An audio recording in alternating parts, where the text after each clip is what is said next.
అదే RTV app వార్తల్ని క్షణాల్లో చదివే అవకాశం ఉంటుంది. ఒక న్యూస్ పేపర్, ఒక టెలివిజన్ ఛానల్ మీ చేతుల్లో ఎప్పుడూ ఉంటాయి.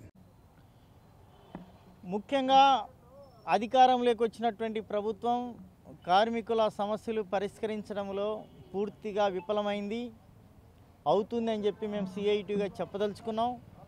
ప్రధానంగా ఈరోజు వేధింపులు పెరిగినాయి, బడ్జెట్లో డబ్బులు పెంచినటువంటి పరిస్థితి లేదు.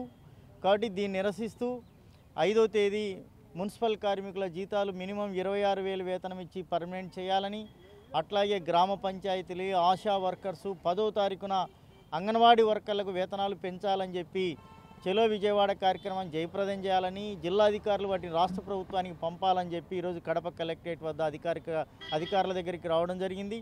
ప్రధానంగా ఆ వీఆర్ఏల అదే పరిస్థితి, జిల్లాలో వేధింపుల పరిస్థితి, తొలగింపుల పరిస్థితి ముఖ్యంగా కనబడతా ఉంది. కాబట్టి ఇప్పుడుకున్నటువంటి ప్రభుత్వం ఆలోచన చేయాలా. గతంలో ఉన్నప్పుడు మేము ఎవరిని కార్మికులను ఇబ్బందులు పెట్టాం, ఎవరిని తొలగించాం, వాళ్ళకి సకాలంలో జీతాలు ఇస్తామని చెప్పినటువంటి పరిస్థితి. మీరు చెప్పిన మాటలు ఏ ఒక్కటి నెరవేర్చాలని డిమాండ్ చేస్తూ ఉన్నాం.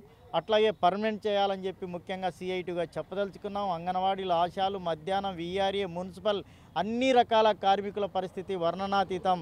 ధరలు పెరిగినాయి, కొత్తగా వచ్చినటువంటి చైర్మన్ల జీతాలు పెరిగినాయి తప్ప కార్మికుల జీతాలు పెరగలేదు. కాబట్టి ఆప్కాస్ను కొనసాగిస్తారా, లేదంటే వాటిని రద్దు చేసి పర్మనెంట్ చేస్తారా అని చెప్పి ప్రభుత్వాన్ని డిమాండ్ చేస్తా ఉన్నాం. ఇప్పటికైనా ప్రభుత్వం స్పందించి వేతనాలు పెంచాలని చెప్పి ఈరోజు ప్రత్యేకంగా విజ్ఞప్తి చేస్తా ఉన్నాం. చలో విజయవాడ కార్యక్రమానికి కార్మికులు పెద్ద ఎత్తున కదులుతూ ఉన్నారు.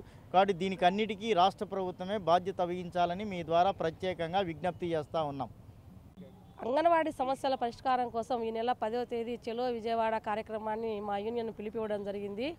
గతంలో ప్రతిపక్షంలో ఉన్నప్పుడు చంద్రబాబు నాయుడు గారు మేము 42 రోజులు సమ్మె చేసినప్పుడు వచ్చి మా ప్రభుత్వం అధికారంలోకి వస్తే అంగన్వాడీ సమస్యలు పరిష్కారం చేస్తామని హామీ ఇవ్వడం జరిగింది. కానీ అధికారంలోకి వచ్చిన తర్వాత చంద్రబాబు నాయుడు గారు అంగన్వాడీ సమస్యలు పరిష్కరించడంలో చాలా మొండి వైఖరి అవలంబిస్తున్నటువంటి పరిస్థితి. ఈరోజు నిత్యావసర వస్తువులు ధరలు విపరీతంగా పెరుగుతున్నటువంటి పరిస్థితి.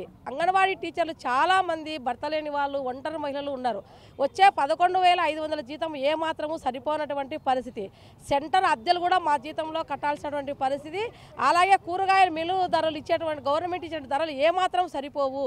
మెను ఛార్జీలు పెంచాలని, తర్వాత జీతాలు పెంచాలని, మినీ వర్కర్స్ అందరినీ మెయిన్ వర్కర్స్గా గుర్తించాలని, తెలంగాణ కన్నా అదనంగా వేతనాలు ఇవ్వాలని, సుప్రీంకోర్టు తీర్పు ప్రకారము గ్రాడ్యుటీ చెల్లించాలి. ఇవన్నీ డిమాండ్ కోసం మేము చలో విజయవాడ కార్యక్రమం నిర్వహించడం జరుగుతూ ఉన్నది. అంతేకాకుండా టీడీపీ ప్రభుత్వం అధికారంలోకి వచ్చిన తర్వాత అంగన్వాడీలపై రాజకీయ వేధింపులు ఎక్కువగా ఉన్నటువంటి పరిస్థితి.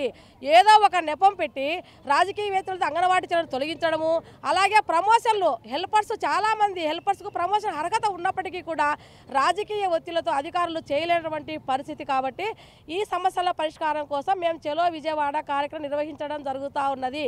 ఇప్పటికైనా టీడీపీ ప్రభుత్వము అంగన్వాడీలకు వెంటనే జీతాలు పెంచాలని, అలాగే మెనూ ప్రకారము ఛార్జీలు పెంచాలని, అర్హులైన హెల్పర్స్కి అందరికీ ప్రమోషన్లు, అలాగే సూపర్వైజర్ పోస్టులు పెండింగ్లో ఉన్నట్టు కూడా పూర్తి చేయాలని, ఇతర సమస్యలు మరిన్ని వీడియోస్ కోసం ఛానల్ ని సబ్స్క్రైబ్ చేయండి. లేటెస్ట్ అప్డేట్స్ కోసం వాట్సాప్ ఛానల్ ని ఫాలో చేయండి. అండ్ లింక్ డిస్క్రిప్షన్ లో ఉంది.